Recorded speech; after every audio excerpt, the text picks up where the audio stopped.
अब उहाँहरूको 5वटा माग थियो यसमा चाहिँ अब छानबिन राम्रोसित निष्पक्ष रूपमा हुनु पर्यो, दोषीलाई कारबाही हुनु पर्यो भन्ने माग थियो।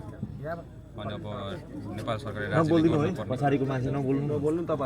नेपाल सरकारले गर्नुपर्ने त हामीले गर्नै पर्यो त्यसमा त होइन। अब एउटा रकम त दिनै पर्छ हामीले। अनि त्यो बाहेक भनेको हाम्रो उहाँको अब स्वास्थ्य शिक्षा पनि उहाँलाई निःशुल्क गरिदिनु पर्यो भनेर भन्ने उहाँहरूले माग राख्नु भएको थियो।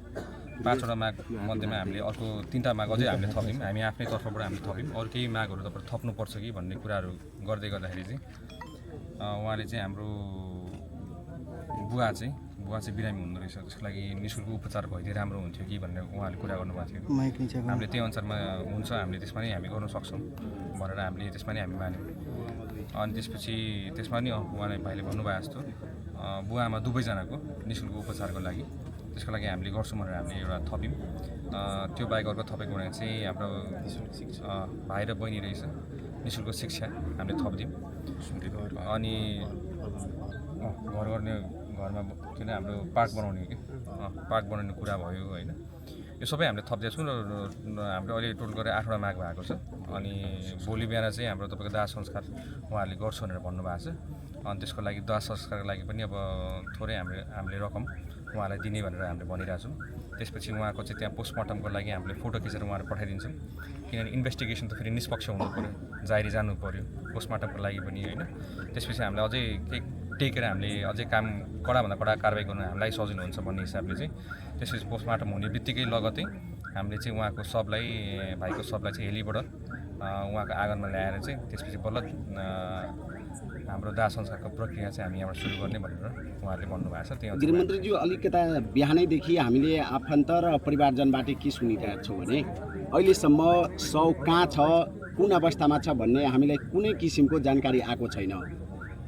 यो शव कहाँ राख्नु भएको छ, पोस्टमार्टमको लागि पठाउनु भएको छ भने कुन अस्पतालमा राखिएको छ, अलिकता जानकारी गराइदिनु। अहिले धरानमा अहिले तपाईँको चाहिँ मलाई थाहा छ, धरानमा तपाईँको बिपी स्वास्थ्य विज्ञान प्रतिष्ठान त्यहाँ भाइको सप छ। अनि त्यहाँ चाहिँ हामीले किन पठाएको भन्दाखेरि त्यहाँ चाहिँ एक्सपर्ट टिमहरू छ फोरेन्सिकको, त्यो इन्भेस्टिगेसन गर्नलाई हामीलाई सजिलो हुन्छ भनेर हामीले चाहिँ कसैको हस्तक्षेप नहोस् यसमा चाहिँ छानबिन निष्पक्ष हुनुलाई होइन भन्ने हिसाबले चाहिँ अहिले त्यहाँ सब चाहिँ अहिले त्यहाँ छ।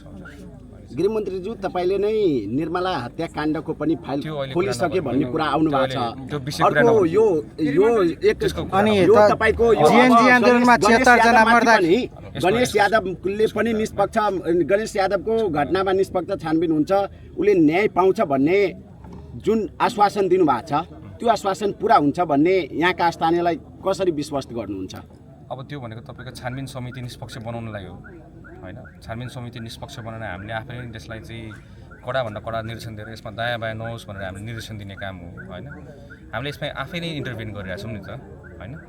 उहाँलाई उतापट्टि हाम्रो सुनसरीको घटना पाउने हामीले 3जना फोरेन्सिक, एकजना बलेस्टिक, एकजना फेरि एक्सपर्ट हामीले थपेको कारण किन त छानबिन निष्पक्ष होस् भनेर, ताकि उहाँहरूलाई पनि ढुक्क होस् न। खासमा ल साँच्चीकै सरकारले छानबिन पहिला जस्तो गरेर एउटा प्रतिवेदन बनाएर रफादफा गर्ने त अहिले त हाम्रो हातमा छ नि त। यो त जब हाम्रो हातमा छ, हाम्रो हातमा अहिले शक्ति छ भने चाहिँ हामीले त्यसलाई त सही युटिलाइज गर्नु पऱ्यो नि त। अर्को कुरो जेएनजीको आन्दोलनको बेला जेएनजी आन्दोलनमा शहीद भएका बेला कार्यहरूले पनि न्याय पाउन सकेको छैन गृहमन्त्रीज्यू।